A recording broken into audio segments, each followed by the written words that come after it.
Hello everybody, welcome back to my channel educational panacea. My name is Bhanu Pratap. So guys, जो last video CrPC के ऊपर मैंने आपके साथ बनाई थी, उसके अंदर मैंने section 167 sub section 1 and 2 discuss किया था। और आज जो मैं वीडियो बना रहा हूँ वो उसका कंटिन्यूएशन है, जिसके साथ अंदर मैं इस सेक्शन 167 को एक्सप्लेन करूंगा और इसके दो लैंडमार्क जजमेंट डिस्कस करूंगा। एक रिसेंट है और एक 1992 की जजमेंट है। तो अगर अभी तक आपने मेरे चैनल को सब्सक्राइब नहीं किया तो गाइस प्लीज मेरे चैनल को सब्सक्राइब करके बेल आइकन प्रेस कर दीजिए और डिस्क्रिप्शन जरूर चेक करिए। डिस्क्रिप्शन के अंदर आपको सीआरपीसी की प्लेलिस्ट की लिंक मिल जाएगी, जिसके अंदर 38 वीडियोस मेरी अवेलेबल हैं। आप डिस्क्रिप्शन में लिंक चेक कर सकते हैं प्लेलिस्ट का। एक साथ आपको कंटेंट मिलेगा सीक्वेंस में। और उसके अलावा मेरे चैनल पे आपको लेबर लॉस की वीडियोस मिल जाएगी। 70+ वीडियोस बना रखी है मैंने, 12 से ज्यादा कवरेज कर रखे हैं लॉस के, इंडस्ट्रियल लॉस और लेबर लॉस के, तो आप देख सकते हैं। तो आज जो मैं सेक्शन आपको कराऊंगा 167 में कंटिन्यूएशन ही है। तो सब सेक्शन 1 और 2 तो मैं करवा चुका हूं, आज मेरे को उसका प्रोवाइजो कराना है। तो 167 2 का मेरे को आज प्रोवाइजो कराना है। तो देखिए, लास्ट वीडियो जो मैंने आपके साथ बनाई थी उसके अंदर मैंने आपको बताया था कि मैजिस्ट्रेट जब कभी भी किसी को पुलिस ऑफिसर अरेस्ट करता है तो उसकी जिम्मेदारी बनती है कि उसको 24 आवर्स के अंदर मैजिस्ट्रेट के सामने उस एक्यूज को पेश करना होता है। ये रिक्वायरमेंट आपकी सेक्शन 57 के अंदर भी है। तो जब वो 24 आवर के अंदर पेश करता है और इन्वेस्टिगेशन कंप्लीट नहीं होती 24 घंटे के अंदर, तो वहां पे मैजिस्ट्रेट फर्दर उसको कस्टडी में लेने के लिए, एक्यूज को फर्दर कस्टडी में रखने के लिए, डिटेंशन में रखने के लिए ऑर्डर पास कर देता है। ठीक है, तो वहां पे मैजिस्ट्रेट की पावर जो लिखी थी कि चाहे मैजिस्ट्रेट के पास जुरिस्डिक्शन हो चाहे जुरिस्डिक्शन ना हो, ये चीज स्पेसिफिकली 167 में मेंशन है। तो 15 दिन की कस्टडी अलाउ थी। अब सवाल आता है कि अगर मान लीजिए 15 दिन के बाद भी कस्टडी की जरूरत पड़ती है, 15 दिन के बाद भी उस एक्यूज को डिटेंशन में रखने की रिक्वायरमेंट पड़ती है, तो उस केस में क्या मजिस्ट्रेट इंपावर्ड है कि beyond the period of 15 days custody को अलाउ करे? क्या मजिस्ट्रेट इंपावर्ड है कि beyond the period of 15 days custody को, पुलिस कस्टडी को अलाउ करे? तो उसके आंसर्स आपको प्रोवाइजो में मिलेंगे। प्रोवाइजो कहता है कि मजिस्ट्रेट बियॉन्ड 15 डेज, ये 15 डेज मैं जो बता रहा हूं ना आपको, ये इनिशियल 15 डेज, और ध्यान रखना ये आपको from the date of arrest calculate नहीं करना, ये आपको कैलकुलेट करना है from the date when the accused was produced before the magistrate. मतलब जो 24 घंटे के अंदर एक्यूज्ड को प्रोड्यूस किया जाता है ना मैजिस्ट्रेट के सामने, पुलिस ऑफिसर करता है, उसकी जिम्मेदारी है। तो ये जो काउंटिंग होगी ना 15 दिन की, आपको वहां से करनी है। आपको from the date of arrest counting करके कंफ्यूज नहीं करना। तो अब जो प्रोवाइजो नंबर ए है वो ये बता, 167(2) का जो प्रोवाइजो नंबर ए है वो ये कहता है कि बियॉन्ड द 15 डेज भी मैजिस्ट्रेट में ऑथराइज अगर वहां पे एडिक्वेट ग्राउंड्स हैं, वहां पे पुलिस ऑफिसर कहता है कि नहीं सर, हमें फर्दर इन्वेस्टिगेशन करनी है और हमें कुछ सुराग और हमें सबूत मिले हैं और इसके बेसिस पे हमें चाहिए कि अभी डिटेंशन में रहे। अगर ये डिटेंशन से बाहर गया तो देयर आर प्रोबेबल चांसेस कि ये एविडेंसेस को टेम्पर एंड हैम्पर कर सकता है। तो मैजिस्ट्रेट को लगता है कि एडिक्वेट ग्राउंड्स हैं उसके खिलाफ, तो 15 दिन के बाद भी बियॉन्ड भी एक्सटेंशन कर सकते हैं उस एक्यूज की डिटेंशन को। मगर यहां पे एक वर्डिंग यूज हो रखी है लॉ के अंदर, इसी ए प्रोवाइजो के अंदर, otherwise than in the custody of police. Otherwise than in the custody of police. अब इसकी इंटरप्रिटेशन को जरा समझने की कोशिश करते हैं। लॉ कह रहा है कि 15 दिन के बियॉन्ड जो आप डिटेंशन करेंगे, 15 दिन के बियॉन्ड आप जो उस एक्यूज को रखेंगे, तो वहां पे जो कस्टडी होगी वो पुलिस की कस्टडी के को छोड़ के को दूसरी कस्टडी होगी। तो इसको अगर हम समझने की कोशिश करें तो यहां पे लैंग्वेज को इंटरप्रीट करके कहा जा रहा है जुडिशियल कस्टडी के बारे में। क्या डिफरेंस होता है police custody judicial custody? Difference बता चुका हूं लास्ट वीडियो में, डिस्क्रिप्शन में लिंक है, चेक कर लेना, पार्ट नंबर 38। तो यहां पे जो लैंग्वेज यूज है कि अगर 15 दिन स्टार्टिंग के जो 15 डेज है उसके अलावा भी आपको डिटेंशन की जरूरत पड़ती है, तो वहां जो कस्टडी होगी ना वो otherwise than in the custody of police, मतलब पुलिस कस्टडी को हम वहां पे अलाउ नहीं करेंगे। अब इसका कई सारे जजमेंट्स भी है, मैं आपको जजमेंट अभी एक रेफर कराऊंगा, सीबीआई वर्सेस अनुपम जे कुलकर्णी की। पुलिस कस्टडी को यूजुअली जो लॉ है वो डिसफेवर करता है। द रीजन बीइंग कि देर आर प्रोबेबिलिटीज और देर आर चांसेस कि पुलिस ऑफिसर जो ओवर जेलस पुलिस ऑफिसर है या जो अनस्क्रपलस पुलिस ऑफिसर्स हैं, वो किसी भी किस्म का कस्टोडियल वायलेंस, किसी भी किस्म का कस्टोडियल टॉर्चर उस एक्यूज्ड पे अप्लाई करके उससे किसी भी तरीके का कन्फेशन या स्टेटमेंट डिराइव कर सकते हैं। There are very raring and the glaring cases about that. कि कस्टोडियल टॉर्चर और कस्टोडियल डेथ पे इंडिया के अंदर बहुत सारे केसेस हैं। तो यहां पे यूजुअली जो लॉ का एंड रहता है, लॉ का जो एक इंक्लिनेशन रहता है कि पुलिस कस्टडी को अलाउ नहीं किया जाए, मगर 15 दिन के बाद, अरेस्ट के 15 दिन के बाद तो बिल्कुल ही पुलिस कस्टडी नहीं देनी। वो इस तरीके की लैंग्वेज से हमें इंटरप्रिटेशन में पता चलता है, जो आपके प्रोवाइजो 167(2) के प्रोवाइजो ए में स्पेसिफिकली मेंशन है। अब सवाल आता है कि 15 दिन के बियॉन्ड तो हमने, चलिए मैजिस्ट्रेट ने ऑथराइज कर दिया, मगर फिर भी कितने टाइम तक की इन्वेस्टिगेशन जो कंप्लीट करनी थी, पहले 24 घंटे में कंप्लीट करनी थी पुलिस ऑफिसर को, चलिए 15 दिन का और टाइम दे दिया। अब कितने टाइम तक हमें ये चीज करनी है? हम जो डिटेंशन को एक्सटेंड करेंगे, जो मैजिस्ट्रेट डिटेंशन को एक्सटेंड करेगा, वो कितने टाइम तक एक्सटेंड कर सकता है? तो इसकी दो कैटेगरी मेंशन है आपको प्रोवाइजो के अंदर ही। सबसे पहली कैटेगरी है 90 डेज की। 90 डेज के अंदर पुलिस ऑफिसर को इन्वेस्टिगेशन कंप्लीट करना। ध्यान रखना, ये 90 डेज होल पीरियड की बात कर रहा हूं, आप 15 दिन प्लस 90 मत कर देना गलती से, ये 90 टोटल में है। कहीं आप गलती से ये समझ लो अच्छा ये 90 तो 15 तो पहले था, उसके बाद 90 है, तो 90 प्लस 15 105 दिन हो गए। नो, 90 इंक्लूसिव है, 90 तक हम एक्सटेंड कर सकते हैं।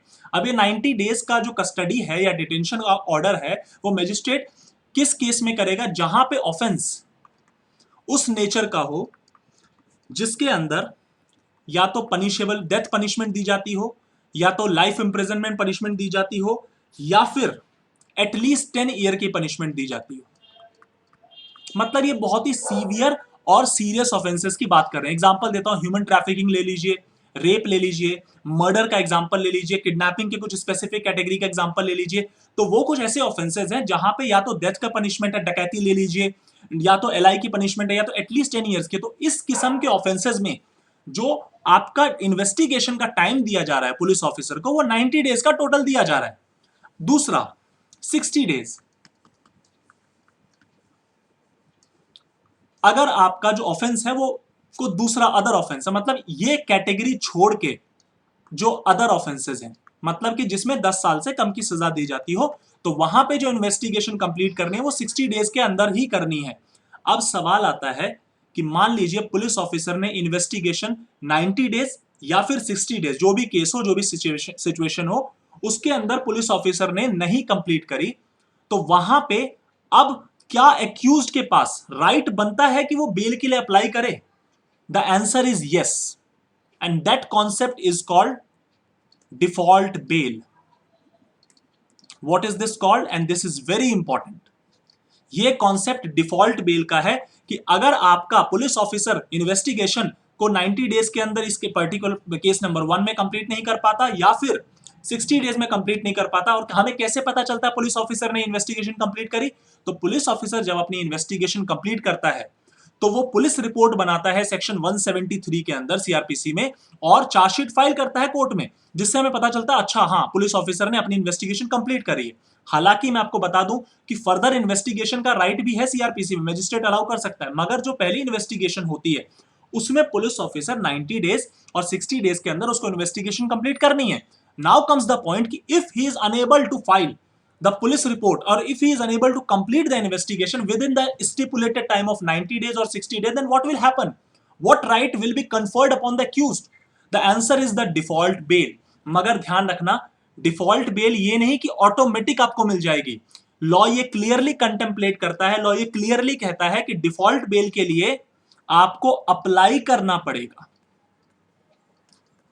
कि मतलब मान लीजिए 90 डेज या 60 डेज के अंदर ये पीरियड एक्सपायर होने के बाद भी इन्वेस्टिगेशन अभी तक कंप्लीट नहीं हुई है, जो भी स्टिपुलेटेड केस है, तो उस केस में डिफॉल्ट बेल का राइट बन जाएगा। बिल्कुल उस चीज को डिनाई नहीं किया जा रहा, मगर डिफॉल्ट बेल का राइट भी तब बनेगा जब एक्यूज प्रिपेयर्ड हो और वो बेल फर्निश करे।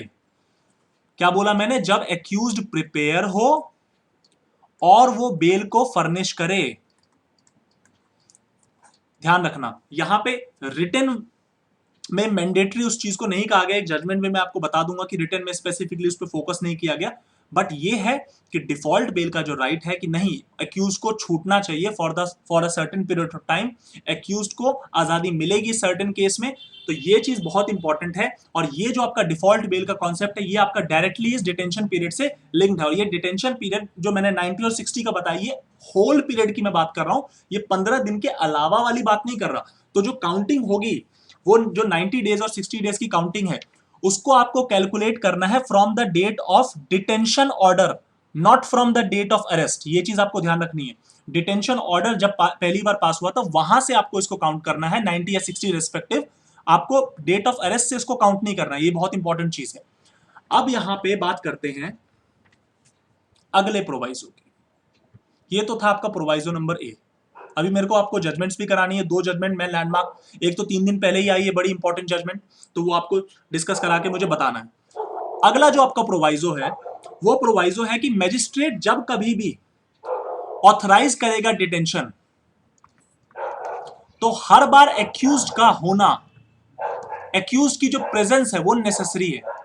मतलब कि लेट सपोज मैजिस्ट्रेट ने स्टार्टिंग में 15 दिन का डिटेंशन करा, उसके बाद फिर से मैजिस्ट्रेट ने 15 दिन का डिटेंशन कर दिया, फिर से मैजिस्ट्रेट ने 15 दिन का डिटेंशन कर दिया, तो वहां पे हर बार एक्यूज्ड की प्रेजेंस होना जरूरी है। और स्पेसिफिकली जो आपका ये जो प्रोवाइजो नंबर बी है ये कहता है कि एक्यूज्ड को पर्सन इन पर्सन पहली बार लाया जाएगा, फर्स्ट टाइम लाया जाएगा, और उसके बाद सब्सिक्वेंटली एवरी टाइम लाया जाएगा जब तक वो पुलिस की कस्टडी में है।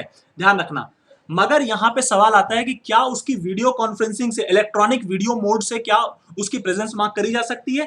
तो लॉ कहता है हां, मैजिस्ट्रेट अगर चाहे तो मैजिस्ट्रेट फर्दर डिटेंशन जो जुडिशियल कस्टडी वाली है, ध्यान रखना,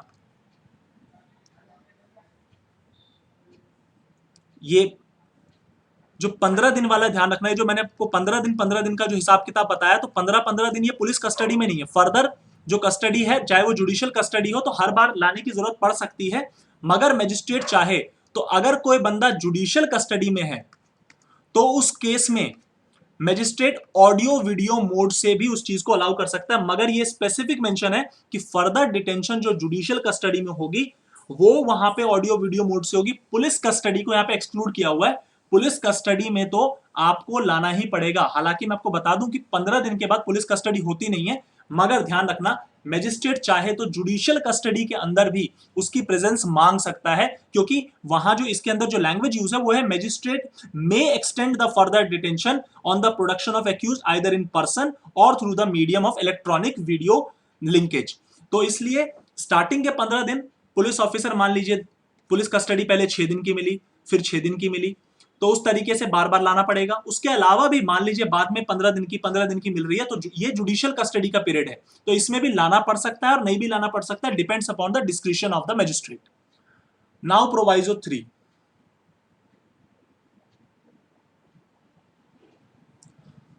आपसे एक सवाल, आप आंसर कमेंट सेक्शन में देंगे।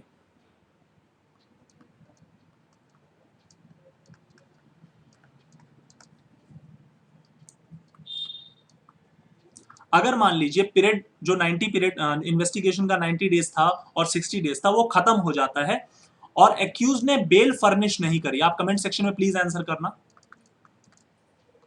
तो क्या वो कस्टडी में रहेगा या वो कस्टडी में नहीं रहेगा? इन्वेस्टिगेशन का पीरियड खत्म हो चुका है, 90 और 60 रिस्पेक्टिव जो टाइम है वो खत्म हो चुका है। उसके बाद एक्यूज ने अभी तक बेल को फर्निश नहीं किया और वो प्रिपेयर, मतलब उसने बेल के लिए अप्लाई नहीं किया है, तो क्या वो अभी भी 90 के बाद भी कस्टडी में रहेगा या नहीं रहेगा? आप अपना आंसर कमेंट सेक्शन में जरूर देना।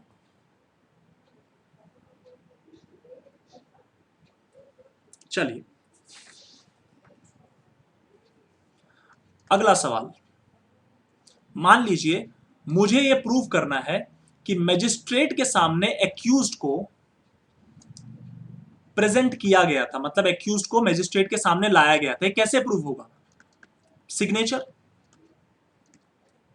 ये चीज सिग्नेचर से प्रूव हो सकती है। दूसरा, अगर मान लीजिए इलेक्ट्रॉनिक वीडियो मोड से उसको, मतलब जो वीडियो कॉन्फ्रेंसिंग होती है, वीडियो कॉल्स के माध्यम से उसको प्रेजेंट किया गया कोर्ट में, तो वहां पे तो सिग्नेचर नहीं होगा, तो वहां पे जो मैजिस्ट्रेट ऑर्डर सर्टिफाई कर देगा कि हाँ ये मेरी कोर्ट में आया था, वो इस चीज का प्रूव होगा कि हाँ इस पर्टिकुलर डिटेंशन, फर्दर डिटेंशन जो कस्टडी में है उसके लिए जो अक्यूज्ड को प्रेजेंट या तो ऑडियो मोड से, अगर है ऑडियो मतलब ऑडियो वीडियो मोड से है तो ऑर्डर सर्टिफाई कर दिया मैजिस्ट्रेट ने, नहीं तो अगर अक्यूज्ड अगर इन पर्सन आया है तो उसका signature, that is a sufficient proof. Now if a woman has to be in custody and the woman is under 18 years, अगर कोई वुमेन अंडर 18 ईयर्स की है तो उसकी जो कस्टडी होगी वो या तो किसी रिमांड होम में होगी या फिर किसी रिकॉग्नाइज्ड अप्रूव्ड सोशल इंस्टीट्यूशन में होगी। ध्यान रखना, ये इंपॉर्टेंट पॉइंट है कि अगर कोई वुमेन है जिसकी उम्र 18 साल से कम है और उसको कस्टडी में रखना है तो उसकी जो कस्टडी होती है वो रिमांड होम में होगी या फिर आपका किसी रिकॉग्नाइज्ड सोशल इंस्टीट्यूशन में होती है उसकी कस्टडी। अब चलते हैं हम जरा दो लैंडमार्क जजमेंट पे। तो पहले तो मैं आपको कराऊंगा सीबीआई वर्सेस अनुपम जे कुलकर्णी की जजमेंट। ये आपकी 1992 की बड़ी इंपॉर्टेंट जजमेंट है और आपको अगर आप 167 पढ़ रहे हैं तो ये जजमेंट आपको जरूर मिलेगी, हर जगह मिलेगी। अब इसमें हुआ क्या, 2 जजेस बेंच की जजमेंट थी। क्वेश्चन जो आया वो था कि पुलिस कस्टडी 15 डेज के बाद जब एक्यूज को पकड़ा गया तो पहले 15 दिन के अंदर तो पुलिस कस्टडी आप दे सकते हैं, मगर उस 15 दिन के बाद जो अगर पुलिस कस्टडी मजिस्ट्रेट ग्रांट कर रहा है तो क्या वो लीगल है या नहीं है, मतलब कि क्या 15 दिन के बाद पुलिस कस्टडी को ग्रांट किया जा सकता, नहीं किया जा सकता। तो केस का मैं आपको हल्का सा ब्रीफ बता देता हूं। 4 डायमंड मर्चेंट्स का एब्डक्शन हुआ था। 4 डायमंड मर्चेंट्स का एब्डक्शन हुआ था। ये बात है आपकी, मैं डेट वाइज बताता हूं ताकि ये आपको काफी अच्छे से क्लियर होगा। 14-15 सितंबर के आसपास 1991 में, ठीक है। अब हुआ क्या, एक्यूज को पकड़ा गया और एक्यूज को पकड़ के, माफ करिएगा मेरा पेन एक्चुअली चल नहीं रहा है तो मैं आपको वैसे एक्सप्लेन कर देता हूं। एक्यूज को पकड़ा गया और एक्यूज को पकड़ के 4 अक्टूबर 1991 को सीएमएम के पास, चीफ मेट्रोपॉलिटन मजिस्ट्रेट के सामने पेश किया गया, ठीक है। 4 अक्टूबर को उसको पेश किया गया। 5 अक्टूबर को उसको जुडिशियल कस्टडी ग्रांट कर दी गई। ध्यान रखना, स्टार्टिंग में ही जुडिशियल कस्टडी ग्रांट कर दी, पुलिस कस्टडी ग्रांट नहीं करी। तो 5 अक्टूबर को उसको जुडिशियल कस्टडी ग्रांट कर दी गई और 10 अक्टूबर को उसका टीआईपी कराने के लिए उसको लेके जाया गया। चलिए, अब 11 अक्टूबर को पुलिस कस्टडी ग्रांट कर दी गई। सीक्वेंस समझिए, 14-15 सितंबर के आसपास ये वारदात हुई। 4 अक्टूबर को उसको पकड़ के, मतलब पकड़ा तो एक दिन पहले ही होगा, 4 अक्टूबर को उसको सीएमएम के पास पेश कराया गया। 5 अक्टूबर को उसको जुडिशियल कस्टडी में भेजा गया। 10 अक्टूबर को टीआईपी कराने के लिए उसको ले जाया गया और 11 अक्टूबर को पुलिस कस्टडी ग्रांट कर दी गई। अब सवाल कुछ ये हुआ कि जब पुलिस कस्टडी 11 अक्टूबर को ग्रांट की गई तो उस टाइम पे ये जो व्यक्ति था हमारा, ये जब रास्ते में इसको वापस जब मतलब पुलिस जेल लाया जा रहा था तो इस इलनेस के ग्राउंड पे ये बंदा बीमार रहा और ये 21 तारीख तक, 21 अक्टूबर तक बीमार रहा। अब सवाल क्या हुआ, उसी बीच में फिर 29 तारीख तक आपकी 21 तारीख तक ये बीमार रहा ये व्यक्ति, और 21 तारीख तक बीमार रहने के बाद जब दोबारा पुलिस ने पुलिस कस्टडी के लिए अप्लाई किया तो इस बंदे ने साफ डिनाई कर दिया और बोला कि जब 15 दिन बीत गए हैं तो 15 दिन बीतने के बाद तो पुलिस कस्टडी ग्रांट ही नहीं करी जा सकती। 15 दिन बीतने के बाद तो मुझे पुलिस कस्टडी में नहीं दिया जा सकता। क्यों? क्योंकि 15 दिन के बाद तो जुडिशियल कस्टडी होती है। अब यहाँ पे पुलिस ऑफिसर ने जो कोर्ट में दोबारा जब अर्जी डाली थी पुलिस कस्टडी के लिए, 29 अक्टूबर को डाली थी, तो वहां पे पुलिस ऑफिसर्स ने बोला कि क्योंकि ये बीमार रहा और ये हॉस्पिटल में इलनेस की वजह से एडमिट रहा, जिसकी वजह से हम इसको कस्टडी में ले नहीं पाए और इन्वेस्टिगेशन हम नहीं कर पाए, तो हमें हमें ग्रांट करी जाए। तो अब सवाल वहां पे यही आया कि पुलिस का 15 दिन जब बीत गए हैं तो उसके बाद कैसे पुलिस कस्टडी दे दी जाए आपको। तो यहां पे सुप्रीम कोर्ट ने काफी सारी इंपॉर्टेंट बातों पे डिस्कस किया। तो पहला तो मैं आपको बता दूं कि काउंटिंग के ऊपर सुप्रीम कोर्ट ने बोला, पहला कि जो 90 डेज का पीरियड है, जो टोटल 90 डेज का इन्वेस्टिगेशन का पीरियड होता है, वो हम कैसे कैलकुलेट करते हैं, वो from the date of detention order calculate करते हैं, ना कि हम from the date of arrest calculate करते हैं। ये बहुत ही इंपॉर्टेंट चीज सुप्रीम कोर्ट ने इस जजमेंट में बोली। दूसरी बात, यहां पे सीएमएम ने जब कस्टडी को डिसअलाउ किया था सीएमएम ने, तो वहां पे धर्मपाल के केस को रेफर किया गया था। Dharmpal case is a very important case, मैं सेपरेट वीडियो धर्मपाल केस पे आपके साथ इस पे बनाऊंगा, तो उसको रेफर किया गया था। और यहां पे सवाल आया, सुप्रीम कोर्ट ने बोला कि देखिए पहले जो 15 दिन होते हैं वो 15 दिन आपके पुलिस कस्टडी उसमें करी जा सकती है, मगर उसके बाद अगर पुलिस कस्टडी करी जाए, उसके बाद अगर पुलिस कस्टडी अलाउ करी जाए, तो उससे जो ओवर जेलस और जो अनस्क्रपलस पुलिस ऑफिसर्स हैं वो अपनी पावर्स को एक्सरसाइज करेंगे, और यूजुअली लॉ जो कोर्स ऑफ एक्शन लेता है वो डिसफेवर करता है पुलिस कस्टडी को 15 दिन के बाद। तो ये सुप्रीम कोर्ट ने इस वाली जजमेंट के अंदर बात बोली, and that is a very landmark judgment on 167। दूसरी सुप्रीम कोर्ट ने यहां पे बोली कि अगर मान लीजिए जो आपका एग्जीक्यूटिव मजिस्ट्रेट है, कहीं पे आपका मजिस्ट्रेट अवेलेबल नहीं है, जुडिशियल मजिस्ट्रेट अवेलेबल नहीं है, और एग्जीक्यूटिव मजिस्ट्रेट आपका और डिटेंशन ऑर्डर पास कर रहा है, तो स्पेसिफिकली 7 दिन तक का वो डिटेंशन ऑर्डर पास कर सकता है। और ये जो 7 दिन का पीरियड है ना, ये एडजस्ट कर लिया जाएगा, ध्यान रखना, ये वाला पीरियड भी एडजस्ट किया जाएगा। ये अभी मैं आगे आपको सेक्शन बताने वाला हूं। तो ये सारी बातें इस केस में सुप्रीम कोर्ट ने बोली। अब चलते हैं हम अगली जजमेंट पे। जो अगली जजमेंट है वो जजमेंट है हमारी Bikramjit Singh versus state of Punjab. ये हमारी 3 दिन पहले 13 अक्टूबर को जजमेंट आई है। यहां पे बात कुछ यूं हुई कि अगर मान लीजिए एक एक्यूज्ड 90 डेज से ऊपर से कस्टडी में और अभी तक इन्वेस्टिगेशन कंप्लीट नहीं हुई है, तो क्या डिफॉल्ट बेल एक डिफीजिबल राइट हो सकता है या नहीं हो सकता। यहां पे ये सुप्रीम कोर्ट ने बात बोली कि क्या डिफॉल्ट बेल उसको मिलनी चाहिए नहीं मिलनी चाहिए। तो अब सवाल कुछ यूं है, समझिए, यहां पे जो डिफॉल्ट बेल के लिए अप्लाई किया था 90 डेज के पीरियड खत्म होने के बाद, जो Bikramjit Singh versus state of Punjab में अप्लाई किया गया था, वो 25 फरवरी 2019 को अप्लाई किया गया था, और उसका जो डिटेंशन ऑर्डर फर्दर एक्सटेंड किया गया था। ध्यान रखना, मैं इस केस में बता दूं कि इस केस में बिक्रमजीत सिंह के ऊपर एक्सप्लोजिव सब्सटेंस एक्ट लगा दिया गया था, इसके अंदर अनलॉफुल एक्टिविटीज प्रिवेंशन एक्ट भी अप्लाई कर दिया गया था, यूपा, जिसके अंदर 180 डेज तक का भी डिटेंशन अलाउ किया जा सकता है। तो ये सारा इस पे चार्ज लगे हुए थे। तो 25 फरवरी 2019 को इसने डिफॉल्ट बेल के लिए अप्लाई किया, और 26 मार्च को कोर्ट में इसका जो एक्सटेंशन, जो डिटेंशन ऑर्डर है, उसको एक्सटेंड किया गया 26 मार्च को। तो कोर्ट ने बोला कि अगर आपका 90 डेज का स्टैट्यूटरी पीरियड एक्सपायर हो जाता है, तो डिफॉल्ट बेल जो है ना, वो एक इनडिफिजिबल राइट है, और वो डिफॉल्ट बेल एक्यूज्ड को मिलना ही चाहिए। आप अगर इस चीज को एक्सटेंड करेंगे तो एक्यूज्ड की पर्सनल लिबर्टी जो आर्टिकल 21 उसको मिलता है, वो उसके ऊपर एक डायरेक्ट इंफ्रिंजमेंट है, पहली बात।